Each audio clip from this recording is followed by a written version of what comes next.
Hello, this is Alister McGrath again, and I'm speaking to you from my office in Harris Manchester College and the University of Oxford.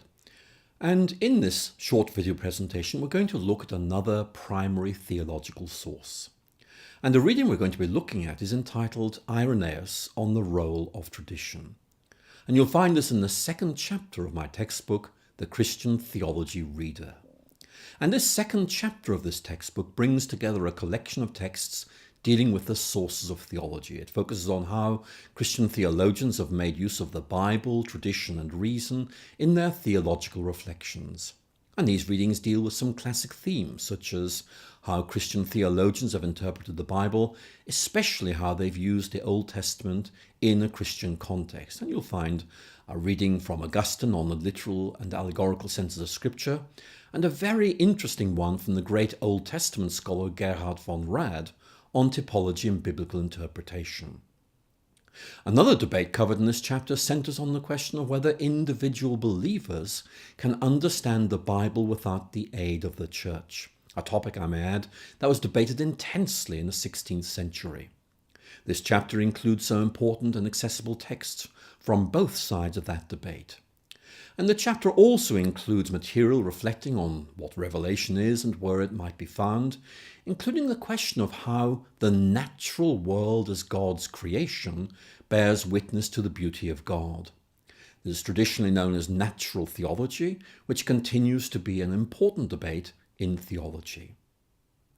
But the issue we're focusing on is the question of tradition. And we're going to look at reading 2.2, in other words, the second reading in chapter 2 of this textbook entitled Irenaeus on the Role of Tradition.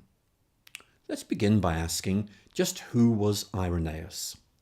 Irenaeus of Lyons, to give him his full name, was a 2nd century Christian writer who was born in the port city of Smyrna in Asia Minor, now known as Izmir, in modern-day Turkey. Irenaeus was brought up in a Christian family, and he eventually ended up as bishop of the city of Lyon, a major Roman colonial centre in the south of modern-day France. And of course, the Romans referred to this region as Gaul. You can visit the Roman ruins there today and get a sense of what the old city was like. We don't actually know why Irenaeus left Asia Minor to travel to Gaul, and we're not even sure when he became Bishop of Lyon. The best guess is sometime around 177 or maybe 178.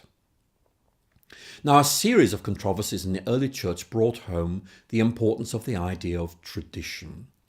And the word tradition comes from the Latin word traditio, which means handing over, handing down, or handing on. And we find this process described in the New Testament. At one point, Paul reminds his readers he was handing on to them core teachings of the Christian faith, which he had himself received from other people. The idea of tradition is especially important in 3 later New Testament letters, 1 Timothy, 2 Timothy, and Titus, which are especially concerned with questions of church structure and the passing on of Christian teaching. And these 3 letters are sometimes known collectively as the pastoral epistles. And they stress the importance of safeguarding the faith that was entrusted to the churches and passing it on to future generations. Now, the word tradition can mean both the action of passing teachings on to others and the body of teachings which are passed on in this way. So you could say that tradition refers to both a process and a body of teaching. Now, the importance of this idea of tradition became obvious in the Gnostic controversy of the 2nd century, when Christian writers found themselves having to deal with some highly unusual and creative, some would even say mad, interpretations of the Bible. How, they wondered, were they to deal with these? If the Bible was to be regarded as authoritative, did that mean that every interpretation of the Bible was to be regarded as being of equal value? How did you decide which interpretation was right and which interpretation was wrong? Now, Irenaeus is well known for his criticisms of Gnosticism, and we find this especially in his writing against all heresies. And although Gnosticism is actually a broad movement with a wide range of ideas, most Gnostics seem to have believed in some kind of secret knowledge of God, or some kind of secret key by which the real meaning of the New Testament could be unlocked. Now, the Greek word gnosis, from which Gnosticism takes its name, really means knowledge. And the Gnostics saw themselves as having privileged access to certain secret knowledge. They belonged to an elite. Sometimes this knowledge was understood as some kind of secret password, which would allow souls to get admission to heaven after death. But sometimes it was understood as a special way of reading the Gospels, which unlocked their secret meanings. Now, Irenaeus protested against this idea of some kind of secret knowledge of God, and he argued that the right way of interpreting the New Testament, especially the Gospels, had been passed on by the apostles who wrote the New Testament in the first place. The Gnostics, he suggested, interpreted the Bible in any way they liked, whereas Orthodox believers interpreted the Bible in line with the intentions of their authors, namely the apostles. So for Irenaeus, what was handed down from the apostles through the church was not simply the biblical texts themselves, but a certain way of reading and understanding those texts. So let's turn and look at the reading and see what Irenaeus has to say. It's reading 2.2, entitled Irenaeus on the Role of Tradition. Now, this reading takes the form of an extract from Irenaeus' best-known writing. Its Latin title is Adversus Heresies, and it's often referred to using the English title Against All Heresies. And this work is usually thought to date from around the year 180. Why do we think that? Because at one point Irenaeus lists the bishops of Rome, and he names Eleutherus as the current bishop of Rome. Now, we're fairly sure Eleutherus was bishop of Rome from about 174 to about 189, so that suggests that the thing was written during that period. The text deals with the importance of tradition as defense against heresy. So you might like to turn to it now and read it through. You can pause this presentation while you do that, and when you're ready to go, press play again.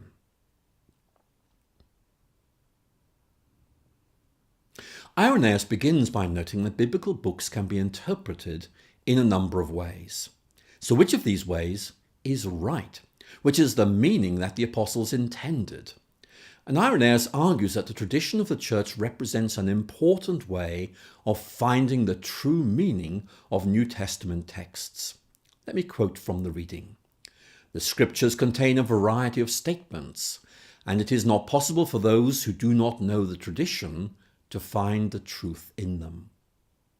And Irenaeus notes that some of these Gnostic writers appeal to what they call a living voice as a way of interpreting these texts. Now, Irenaeus sees this as purely subjective, and he contrasts it with, I quote, the tradition, which is from the apostles, safeguarded in the churches by successions of presbyters.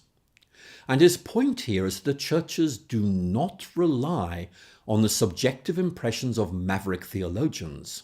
Rather, they are based on a long-standing way of interpreting biblical texts, which has been passed down within the church from the apostles from one generation to another. Now, Irenaeus emphasizes that this tradition is public. It's not something secret.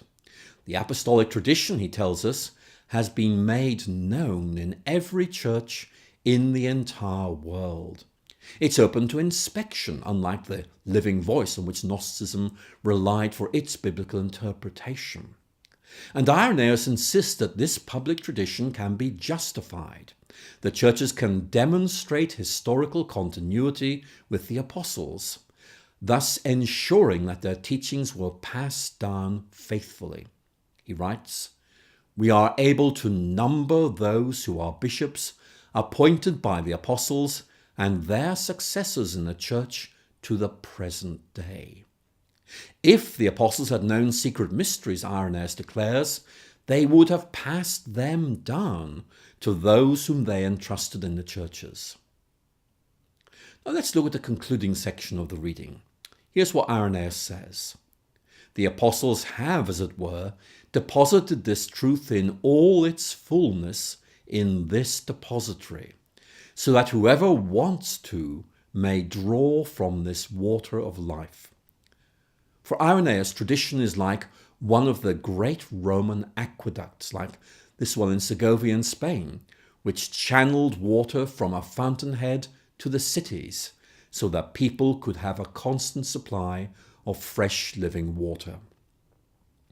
It's an important text. Notice how it refers to the church as a depository, in other words, a safe place in which the truths of the Christian faith are safeguarded and passed down from one generation to another. And notice also Irenaeus' emphasis on fullness. Nothing has been left out. All that needs to be known for salvation has been passed on by the apostles through the church. There's no need for any secret or esoteric knowledge that supplements the teaching of the church. Whatever needs to be known for salvation is publicly available, as it always has been through the preaching of the church. Now, Irenaeus' views were very influential, and you can find very similar views in other writers of the patristic age. For example, if you turn to the reading in this same chapter entitled Tertullian on Tradition and the Apostolic Succession, a text which comes in the 3rd century, you'll find very similar ideas developed.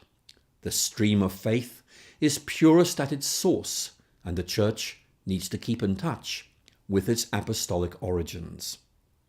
This theme emerges time and time again in Christian theology. We find it in the Renaissance, that great movement which sought to renew both European culture and the church by returning to classic sources. And here the emphasis tends to fall on tradition as something that nourishes and resources the church by refreshing it with the vitality of early Christianity.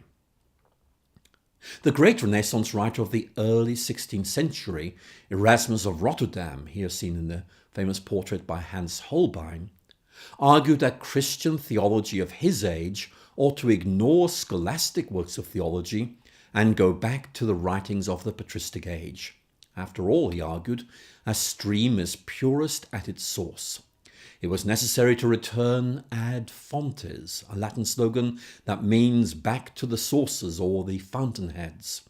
And for Erasmus, the faith of the apostolic era was able to renew and revitalize the churches of medieval Europe. Now, thus far, we've looked at 2 texts taken from the patristic period.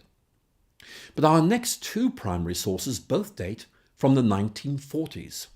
We're going to look at some very interesting texts by leading novelists who both gained reputations as theologians, Dorothy Sayers and C.S. Lewis. And we'll begin by looking at Dorothy Sayers' views on the Incarnation. So I look forward to seeing you again very soon.